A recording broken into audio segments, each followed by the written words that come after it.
I wanna be in the room where it happens, the room where it happens.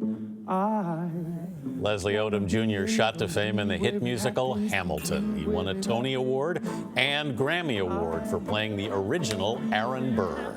Odom's also appeared on screen in Smash and House of Lies and in the movie Murder on the Orient Express. Been very busy. Odom's new book is Failing Up: How to Take Risks, Aim Higher, and Never Stop Learning.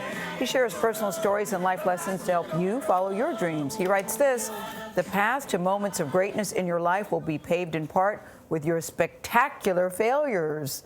Leslie Odom Jr., we welcome you back to the table. Oh, thank you so much. Yeah, failure isn't something most people want to talk about or even think about, and we certainly dread it. We don't want it to happen, but you write in your book, everything changed when you gave yourself permission to fail. Sounds like you're encouraging failure. Yeah, I mean, I feel like so much of my adulthood has been about holding two truths at the same time and being really comfortable with that. So there's a whole lot of focus on the tremendous success that me and my castmates have had because of the embrace of the show.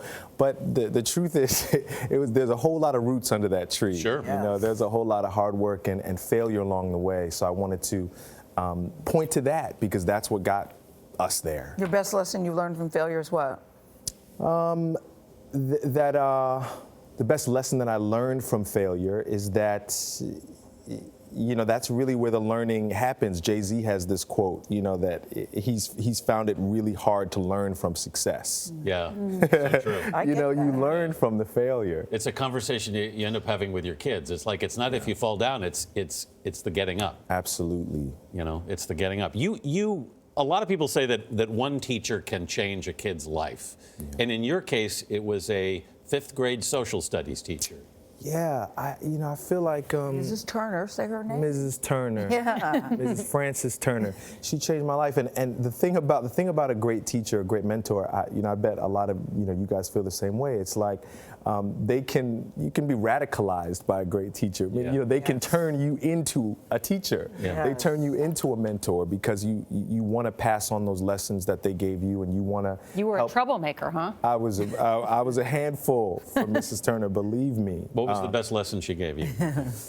Well, she kind of reframed my idea of who I was. You know, Mrs. Turner was the first one that encouraged me to write. I in a way, dedicate this book to her, to all my teachers, because there was a mentorship and a sewing that I was doing in the community, you know, with college kids and high school kids and stuff that she got started, you know, for me. Yeah, you write that it took you a year to get over Hamilton. Did you have Hamilton withdrawal? Is that what we could call it? It was like a Hamilton hangover, for sure. You know, because that was a trip. You know, it was like, you know, we went in one way and you come out on the other side and people know your name and they're stopping you in the airport and stuff like that. Leslie, I got goosebumps, though, listening to your voice again. Every time I hear the music, it gives me a thing. And you said you knew within 8 seconds and 20 bars it was going to be a hit. What is the 8 seconds and 20 bars that you heard?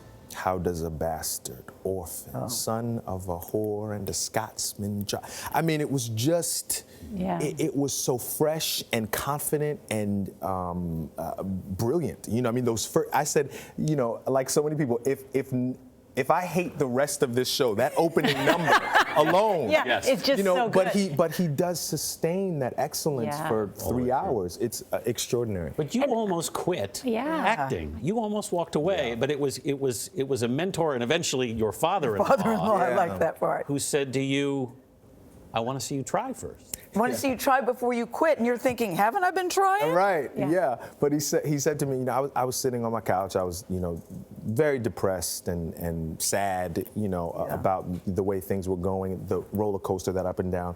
And he said to me, so when he said, you know, I want to see you try first before you quit, I said, what do you think I've been doing? He said, well, when the phone rings, I think you show up and you're prepared and you do a great job. You're an affable guy and you do great. The phone didn't ring today.